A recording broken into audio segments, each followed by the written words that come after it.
Hello dear viewers and welcome to RTD's English News Edition. The top stories for tonight are: the head of state, His Excellency Ismail Margili, participating in the 32nd Extraordinary IGAD Summit.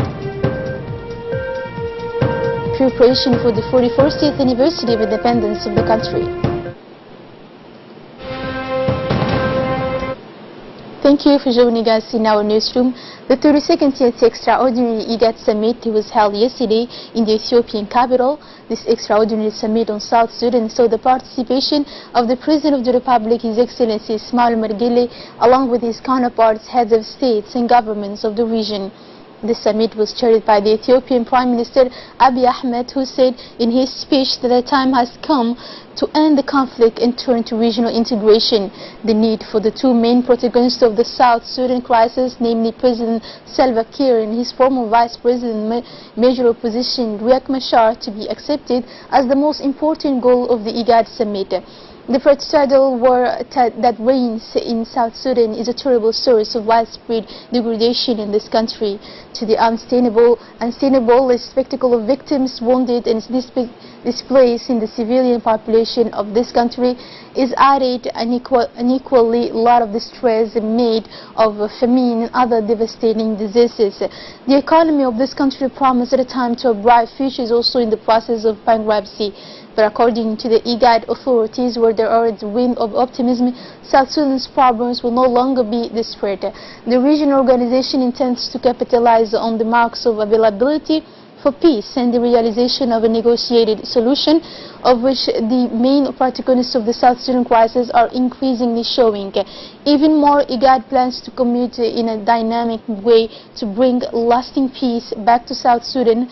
The fact that President Salva Kiir and his main opponent Riek Machar have agreed to meet these days upstream of this summit in Addis Ababa to find peaceful settlement to their political dispute.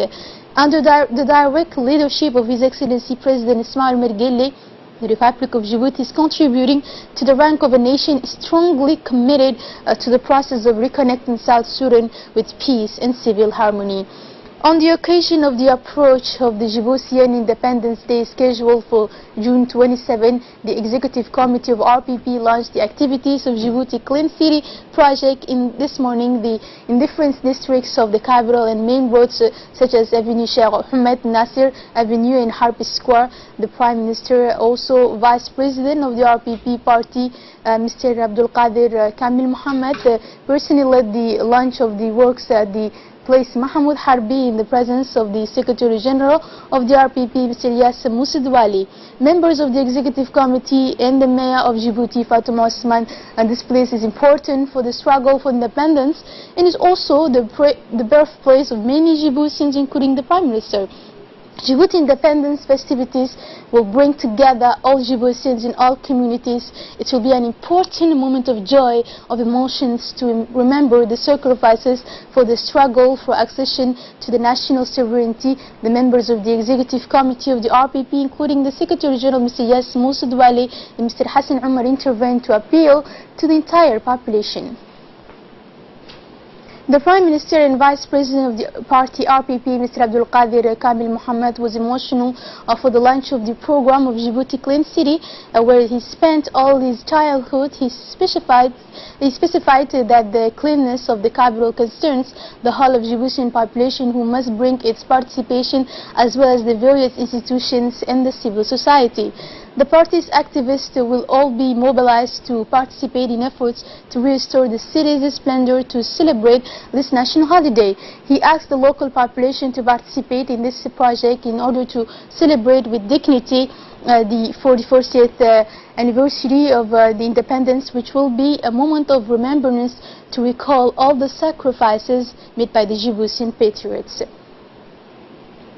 The Minister of Muslim Affairs, Mumin Hassan Barre, closed today at the People's Palace the work of the training workshop on the implementation of the Convention for the Safeguarding of Our Intangible Cultural Heritage. This workshop comes after the success of a mission led by the Minister in Paris during the 70th General Assembly of the 2003 Convention and the election of our member country of at UNESCO Intergovernmental Committee. The workshop was facilitated by the Regional Councillor Caroline Montel and International Consultant Mohamed Lamine. The program included the different aspects of intangible heritage and the cultural and creative industries. The ceremony was attended by senior officials of the Ministry of Culture, including Secretary General Mohammed Sultan, Technical Advisor Idris Musa, and Director of Culture Duali Hassan. In the first place, the participants congratulated Mr. Mumin Hassan Birri on this commemorative initiative, making recommendations that will serve as benchmarks to guide cultural action and achieve the objective of the convention.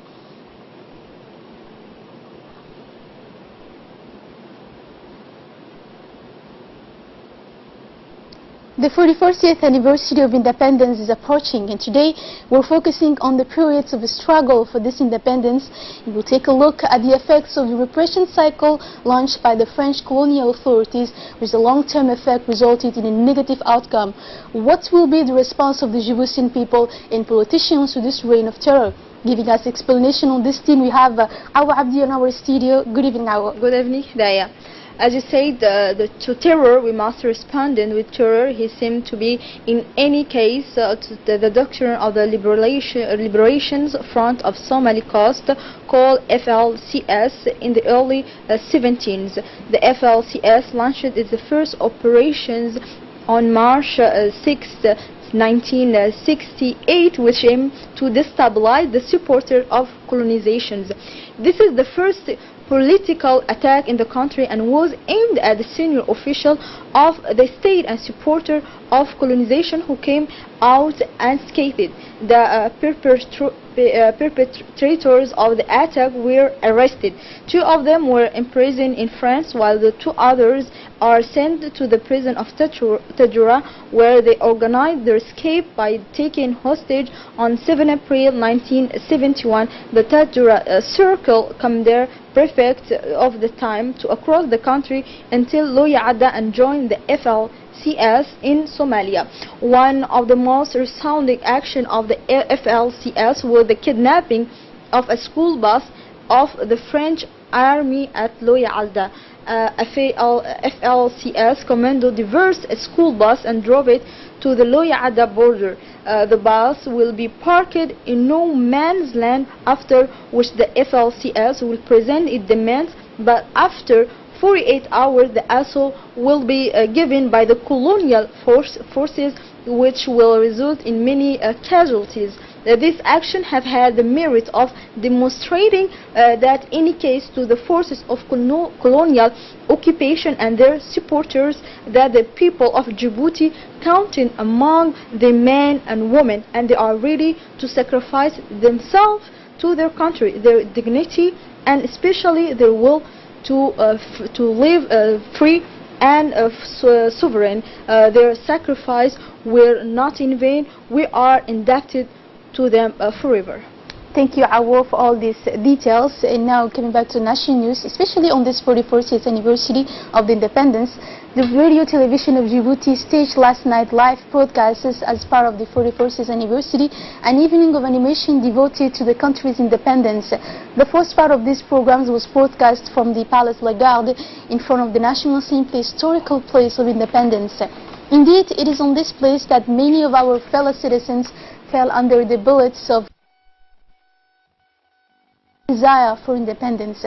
It was also proclaimed on June 27, 1977, the independence of the country by the late Ahmed Dini Ahmed. It also became, after independence, a place that shows the prosperity of our country, otherwise the financial center where are grouped almost all the banks of our country. An evening hosted by Mohammed Dahir and Yusuf Abdullah. As part of the launch of operations of the new port of Tadjoura, the authorities of the port of Djibouti have received this morning a new tugboat within the precincts of the port of Djibouti.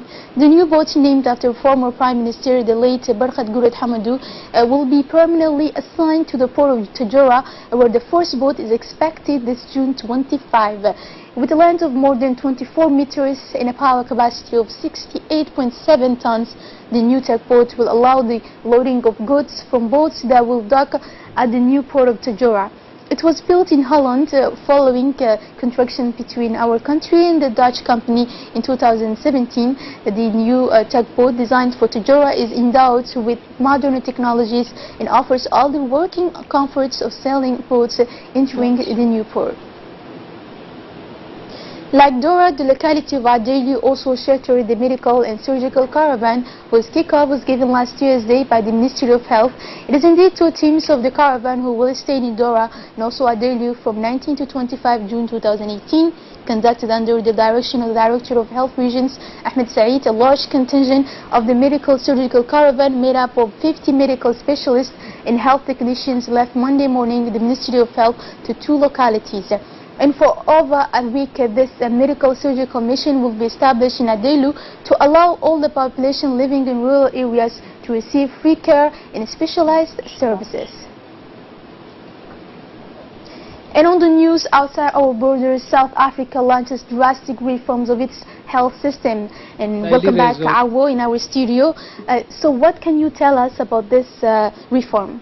Yes, a new national health insurance, Sigma, will use compulsory contributions from employers and employees and expected to be operational by 2026, the Health Minister Aaron told a conference. He said that the changes were necessary to close the gap between those who are to have access to the excellent private care and the poor who are dependent on often understaffed and under-resourced public facilities. All South African citizens must have access.